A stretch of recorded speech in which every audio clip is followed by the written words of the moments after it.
నమస్కారం. స్వదేశీ న్యాచురల్ ప్రొడక్ట్స్కి స్వాగతం. మీరు చూస్తున్నటువంటి స్వదేశీ న్యాచురల్ ప్రొడక్ట్ స్టోరు గోవాధారిత వ్యవసాయము ఇంకా గోశాల ఉత్పత్తుల కేంద్రం. ఇది మనం ఆహారంలో నెయ్యితో స్టార్ట్ చేయాలని చెప్పి మాట్లాడుకున్నాం. నెయ్యి తర్వాత మనకు అతి ముఖ్యమైనది ఆహార పదార్థాలు వండేటప్పుడు వాడవలసింది నూనె. నూనె అనేది మనకు గత 10-15 సంవత్సరాల నుంచి ఆయిల్లెస్ రోటీ, ఆయిల్లెస్ అంటే నూనె తక్కువ వాడాలి అనేది బాగా జనంలో వింటున్నాం. నూనె తక్కువ వాడడం కాదు, నూనె ఎక్కువ వాడాలి. నూనె అనేది మనకు అందులో ఉన్నటువంటి ఏదైతే జిగురు ఉంటుందో ఆ జిగురు అనేది మన శరీరానికి లూబ్రికెంట్ లాగా పనిచేస్తుంది. నూనె అంటేనే జిడ్డు పదార్థం, జిడ్డు ఉండాల్సింది మనకు అవసరం కూడా జిడ్డు. ఆ జిడ్డు అనేది ప్రోటీను, దాంట్లో ఉన్నటువంటి స్మెల్ అవి ఏవైతే ఉన్నాయో న్యాచురల్గా అవన్నీ కూడా ప్రోటీన్స్ అన్నట్టు. మనకి నూనె గింజల నుంచి వచ్చేటువంటి నూనె మన శరీరానికి ప్రోటీన్ రూపంలో అందుతుంది, నూనె రూపంలో ప్రోటీన్ అందుతుంది మన శరీరానికి.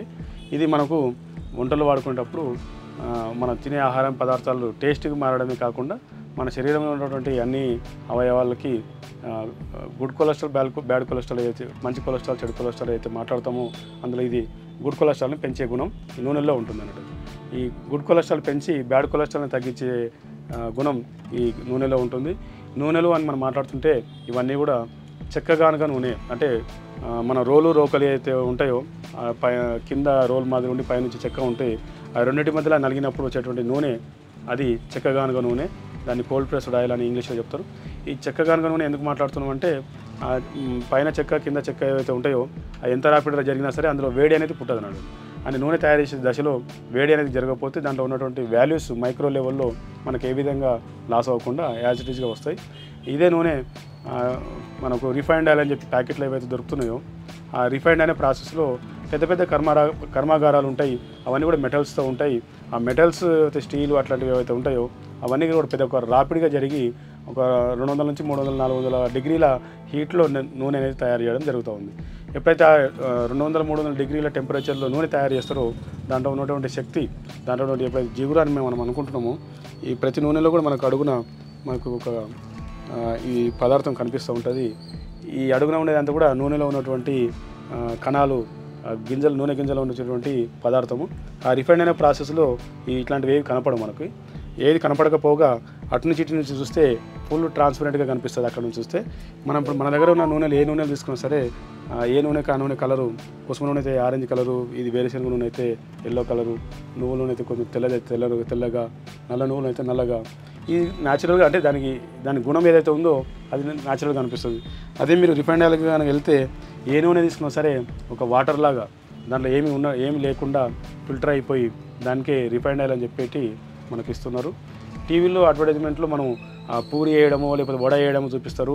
దానికి ఏం జిడ్డు అంటుకోలేదని మనకు పక్కదారి పట్టించడానికి రైతులను ఏ విధంగా అయితే అధిక దిగుబడి అని చెప్పి పక్కదారి పట్టించారో అదేవిధంగా మన వినియోగదారులను కూడా పక్కదారి పట్టించడానికి మనకు ఉప్పుని ప్యాకెట్ కట్ చేసి డబ్బాలో పోస్తూ ఇది ఫ్రీ ఫ్లో జరుగుతుంది అని చెప్తూ ఉంటారు. అది రిఫైండ్ ఆయిల్ని ఇట్లా ట్రాన్స్పరెంట్గా ఉంటే దీంట్లో జిడ్డు లేదని చెప్తా ఉన్నాం. ఇవి యాక్చువల్గా ఉప్పుకి తడి తగిలితే, తేమ తగిలితే అతుకునే స్వభావం దాని న్యాచురల్ స్వభావం. నూనెకి, ఉప్పుకి, ప్రతి వస్తువుకి ఒక న్యాచురల్ స్వభావం అనేది వారికి బై డిఫాల్ట్గా ఉంటుంది అన్నట్టు. దాని సహజతత్వాన్ని కూడా వాళ్ళు వక్రీకరించి వాళ్ళ వ్యాపారాన్ని ఇంకో రకంగా చూపించడం కోసం వాళ్ళ వ్యాపార ప్రకటనలో జిడ్డు లేని నూనె, ఫ్రీ ఫ్లో జరుగుతున్న ఉప్పు అని చెప్పి మనకు పక్కదారి పట్టించి వాళ్ళ ద్వారా ఏదైతే ఫ్యాక్టరీలో చేసేటువంటి ప్రాసెస్లు మనకు అది మంచిదని చెప్పిస్తున్నారు. కానీ అందులో ఆ ప్రాసెస్లో దాంట్లో ఉన్నటువంటి విలువలన్నీ పోతున్నాయి. వాళ్ళు చేసే హీట్ టెంపరేచర్లో వాల్యూస్ పోతాయి.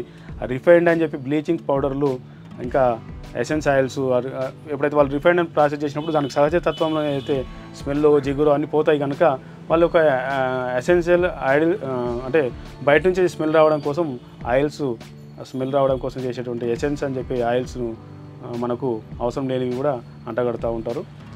ఎప్పుడైతే నూనె గింజలు వీరమాచినేని గారు కానీ, కాదర్వల్లి గారు కానీ చెక్కగానుగ నూనె అని బాగా తెలుగు 2 రాష్ట్రాల్లో విశేషమైనటువంటి ప్రచారం చేసినారు.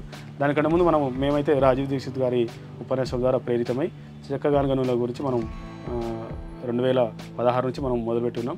ఈ 2016 నుంచి ఎప్పుడైతే మనం చెక్క గానుగ నూనెలు మేము మా ఇంట్లో వాడుతూ మాకు తెలిసిన వాళ్ళకి అందరికీ ఇవ్వడం వల్ల మాకు కూడా కావాలి, ఎక్కడ దొరుకుతాయి అంటే మనం ఈ విధంగా ఏర్పాటు చేయడం జరిగింది. ఈ చెక్క గానుగ నూనెలు ఏవైతే ఉన్నాయో పూర్వం రోజుల్లో మన అమ్మమ్మ నానమ్మలు తాతలు టైంలో వాళ్ళకు వచ్చిన పంటలు రాగానే గానుగకి వెళ్ళి సంవత్సరానికి సరిపడా డబ్బాల్లో పట్టుకొని సంవత్సరం అంతా వాడేవాళ్ళు. సేమ్ మనం కూడా అదేవిధంగా మళ్ళీ కాదర్వల్లి గారి, వీరమాచినేని గారి, రాజీవ్ దీక్షిత్ వారి ఉపన్యాసాల ద్వారా మన గ్రామీణులకు లో ఉన్నటువంటి జీవన విధానం ఏవైతే పూర్వం రోజుల్లో జరిగిందో అదేవిధంగా మళ్ళీ వాళ్ళ ఉపన్యాసాల ద్వారా ప్రేరితమై చెక్క గానుగలు అనేది మళ్ళీ మొదలైనవి.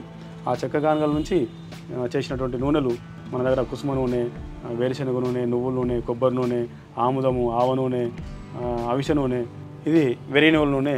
ఇది వెర్రి నువ్వుల నూనె అనేది శ్రీ కాదర్వల్లి గారు పిల్లలకు ఉన్నటువంటి ఆటిజము, హైపర్ టెన్షను, స్లో లెర్నరు, బుద్ధిమాంద్యం అనేది పిల్లలు ఉన్నారు అంటే వాళ్ళకు వయసుతో పాటు మైండ్ అనేది డెవలప్మెంట్ స్థాయిలో కరెక్ట్గా లేకపోతే వాళ్ళలో వాటిని స్లో లెర్నర్ అని, పిల్లలు కొంచెం హైపర్గా ఉంటారు అంటే ఉండవలసిన స్టేజ్ కంటే ఎక్కువ అరిచే కేకలు పెట్టేది అవన్నీ హైపర్ టెన్షన్, హైపర్ యాక్టివ్ అని చెప్పి అంటారు.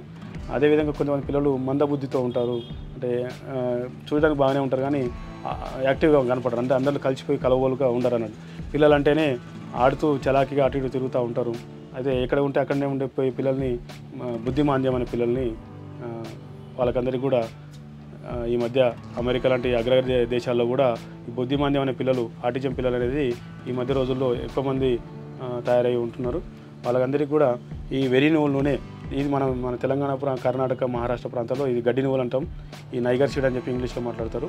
ఈ నైగర్ సీడ్ ఆయిల్ కానీ, వెర్రి నువ్వుల నూనె కానీ, గడ్డి నువ్వులు కానీ ఈ పిల్లలైతేనేమో ఆటిజము, హైపర్ టెన్షన్ అంటే, పెద్దవాళ్ళకైతేనేమో అల్జీమర్స్ అని చెప్పి అంటారు. అల్జీమర్స్ అంటే 30-40 సంవత్సరాలు, 50-60 సంవత్సరాలు దాటిన తర్వాత జ్ఞాపకశక్తి తగ్గడం అనేది సహజము.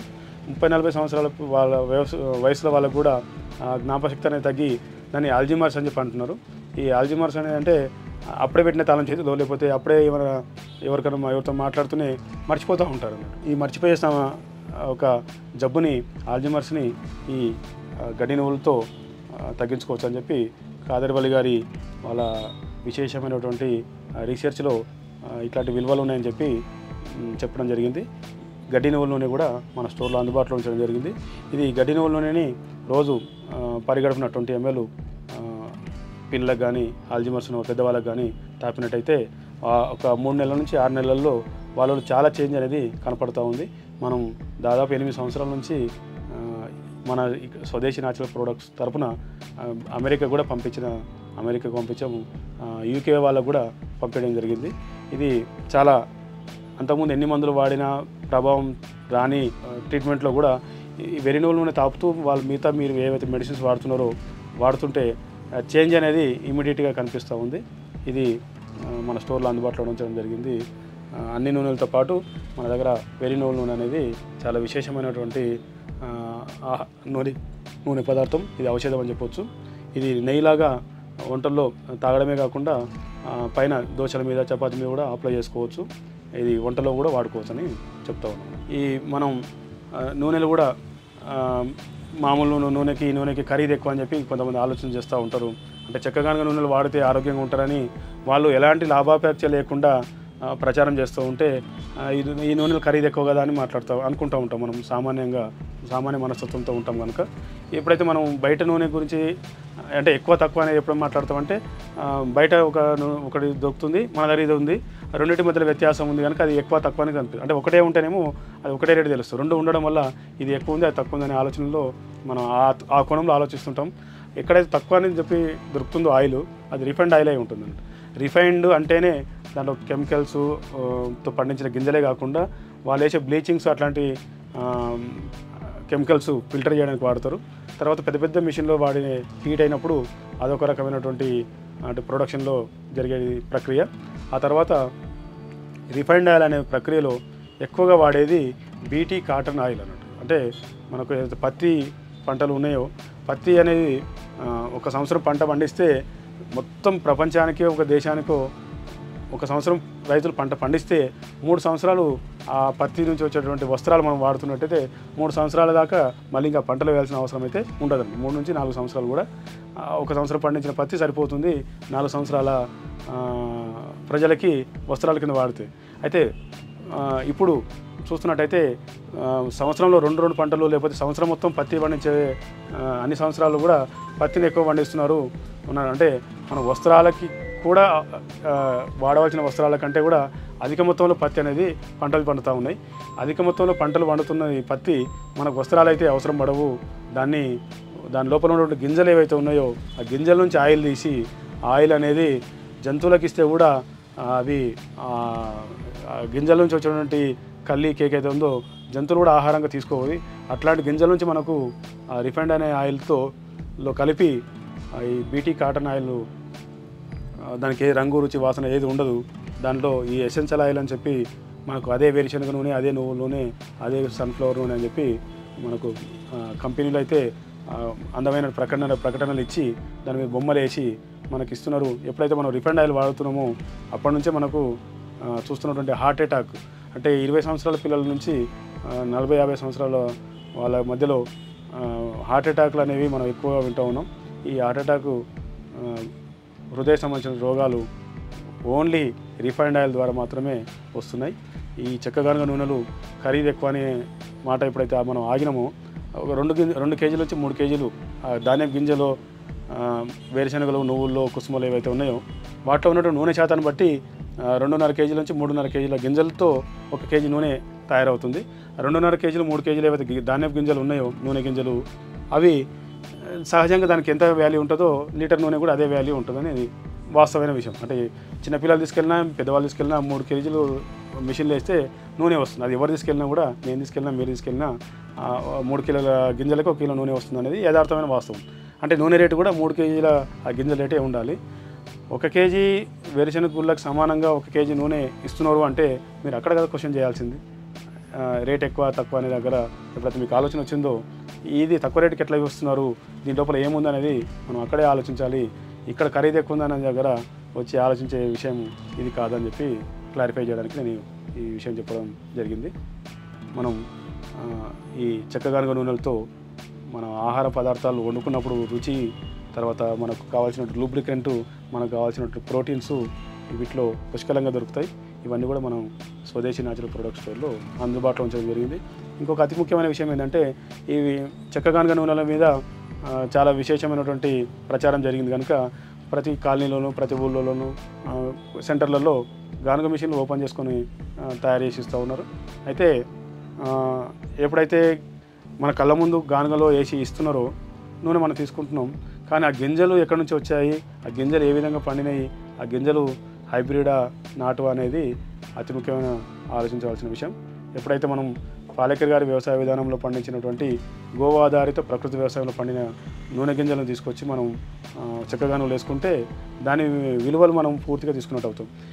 రసాయనాలు వేసి హైబ్రిడ్ విత్తనాలతో పండించినవి, రసాయనాలు వేసి కలుపు మందులతో వేసినవి ఆ గింజలు తీసుకెళ్ళి చెక్కగానుగ నూనె వేసినా సరే మళ్ళీ మనం కెమికల్స్ని తీసుకున్నట్టే అవుతుంది. కానీ మనం గానుగ వాడినంత మాత్రాన మళ్ళీ ఆ విషయాలని రసాయనాలని మనం మళ్ళీ యాజ్ ఇట్ ఈస్గా తీసుకోవడం జరుగుతుంది కనుక మీరు ఇది కూడా గమనించాల్సిన అవసరం ఎంతైనా ఉంది.